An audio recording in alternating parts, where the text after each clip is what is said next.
You're listening to A Chapter a Day, a daily podcast. The Bible comes alive as we read a chapter out loud each day. Hello, everyone. Welcome to A Chapter a Day. And today we're reading Luke chapter 14. Here's what it says.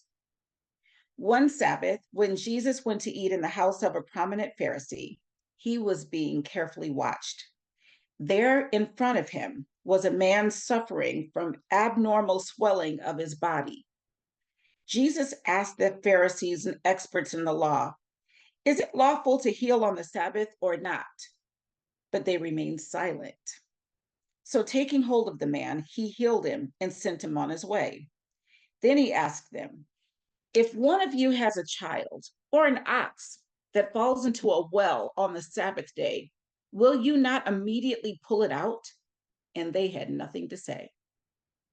When he noticed how the guests picked the places of honor at the table, he told them this parable.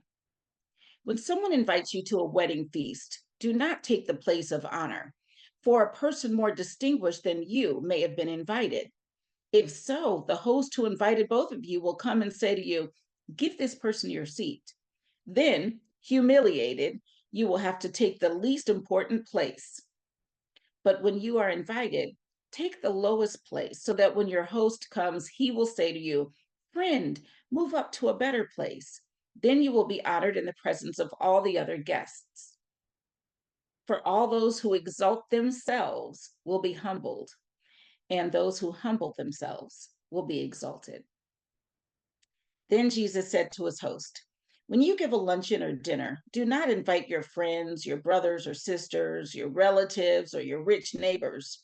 If you do, they may invite you back, and so you will be repaid.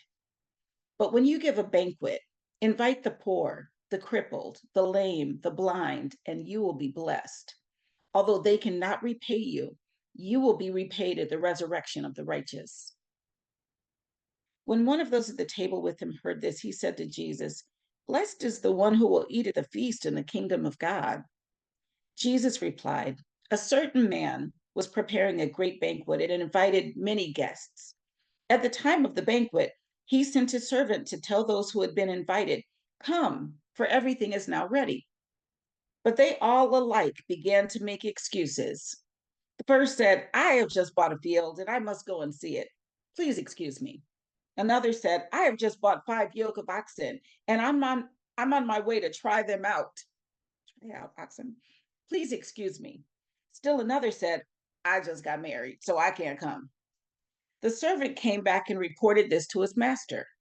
Then the owner of the house became angry and ordered his servant, 'Go out quickly into the streets and alleys of the town and bring in the poor, the crippled, the blind, and the lame.' 'Sir,' the servant said, 'what you ordered has been done, but there is still room.' Then the master told his servant, 'Go out to the roads and country lanes and compel them to come in, so that my house will be full. I tell you, not one of those who were invited will get a taste of my banquet.'" Large crowds were traveling with Jesus, and turning to them, he said, "If anyone comes to me and does not hate father and mother, wife and children, brothers and sisters, yes, even their own life, such a person cannot be my disciple. And whoever does not carry their cross and follow me cannot be my disciple. Suppose one of you wants to build a tower. Won't you first sit down and estimate the cost to see if you have enough money to complete it? For if you lay the foundation and are not able to finish it, everyone who sees it will ridicule you, saying, 'This person began to build and wasn't able to finish.'